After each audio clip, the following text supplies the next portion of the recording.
অনুষ্ঠান বাড়ির খুব সুপরিচিত এবং রাজকীয় একটা পদ দই কাতলা, আর সেই স্বাদ যদি আমরা বাড়িতেই পেতে পারি, তো আজকে আমরা দেখে নেব খুব সহজ পদ্ধতিতে কিভাবে বাড়িতেই আমরা একদম পারফেক্ট দই কাতলা করে নিতে পারবো। ফার্স্টে কড়াইতে আমরা কিছুটা রিফাইন অয়েল দিয়ে দেবো তার মধ্যে ঝুরি করে কেটে রাখা কিছুটা পেঁয়াজগুলোকে এখানে হালকা ফ্রাই করব। দই কাতলার পেঁয়াজ কিন্তু সবসময় হালকা ফ্রাই করতে হয়। তার মধ্যে অ্যাড করে দেবো সামান্য পরিমাণে আদা আর রসুন। এদিকে দেখো আমি কিছুটা কাজু বাদাম আর চারমগজও ভিজিয়ে রেখেছিলাম। এবার পেঁয়াজ তুলে আলাদা করে কড়াই কিছুটা সর্ষের তেল দিয়ে দেব। এবার এক এক করে নুন হলুদ মাখিয়ে রাখা মাছগুলো ভেজে নেব। এদিকে মাছটা ভাজা হতে থাকবে আর ওদিকে আমরা যে পেঁয়াজটা ভেজে রেখেছিলাম সেটা বেটে নেব।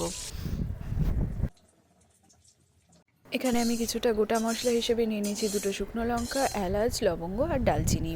এবার কড়াই কিছুটা রিফাইন অয়েল দিয়ে গোটা মশলাগুলো দিয়ে দেবো আর দিয়ে দেবো দুটোর মতো তেজপাতা। পুরোটা 2-4 বার নেড়ে ছেড়ে নেব। 1 to 2 মিনিট স্টেয়ার করে নেওয়ার পর অ্যাড করে দেবো পেঁয়াজ আর আদা রসুনের পেস্টটা। পুরোটা দিয়ে খুব ভালোভাবে কিছুক্ষণ স্টেয়ার করতে থাকবো। এবার এটাকে কিছুক্ষণ কষতে থাকতে হবে আর আমরা ওদিকে বেটে নেব কাজু বাদাম আর চারমগজের যে পেস্টটা করব সেটা।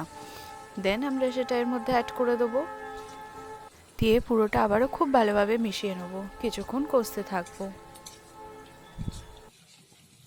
আমরা তো বানাচ্ছি দই কাতলা, তো দই তো মাস্ট। তো এদিকে আমি কিছুটা দই নিয়ে ওই 2 টেবিল স্পুন মতো দই নিয়ে ফেটিয়ে রাখবো। এবার এটা কড়াই তেল ছেড়ে এসে আমরা এটা গ্যাস অফ করে ঠান্ডা হতে দেবো। ততক্ষণে খুব ভালোভাবে দইটা বিট করে নেব। এবার এটা কিছুটা ঠান্ডা হয়ে গেলে আমরা অ্যাড করে দেবো ফেটিয়ে রাখা টক দই। টক দই কিন্তু কখনো গরমে দিতে নেই, তাহলে কিন্তু জিনিসটা কেটে যায়। দই দেওয়ার পর পুরোটা আবারও খুব ভালোভাবে মিশিয়ে নেব। দিয়ে দেবো 1 টিস্পুন চিনি, এটা টেস্টটাকে ব্যালেন্স করে। চিনিটা মিশিয়ে নিয়ে দিয়ে দেবো স্বাদ মতো নুন। পুরোটা খুব ভালোভাবে আবারও মিশিয়ে নেব।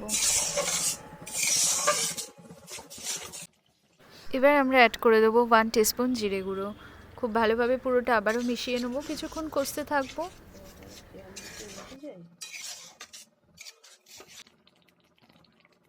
এবার এটা আস্তে আস্তে তেল ছাড়তে থাকবে। 3 to 5 মিনিটস পর আমরা অ্যাড করব ফ্রেশ ক্রিম। হ্যাঁ, কিছুটা ফেটিয়ে রাখা ফ্রেশ ক্রিম। ফ্রেশ ক্রিম এটা টেস্টটা অনেকটা এনহ্যান্স করে। ফ্রেশ ক্রিম দিয়ে পুরোটা আবারও খুব ভালোভাবে মিশিয়ে নিতে হবে।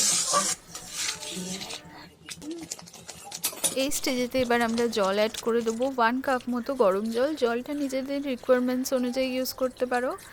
জল দেওয়ার পর পুরোটা আবারও খুব ভালোভাবে মিশিয়ে নেবো। কিছুক্ষণ ফুটতে সময় দেবো এটা।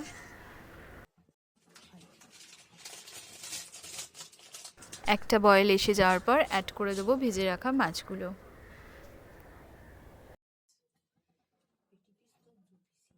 মাছগুলো দিয়ে এটাকে কিছুক্ষণ নেড়ে চেড়ে নেব। দেন এটাকে ফুটতে সময় দেবো, 2টোর মতো বয়েল আসবে।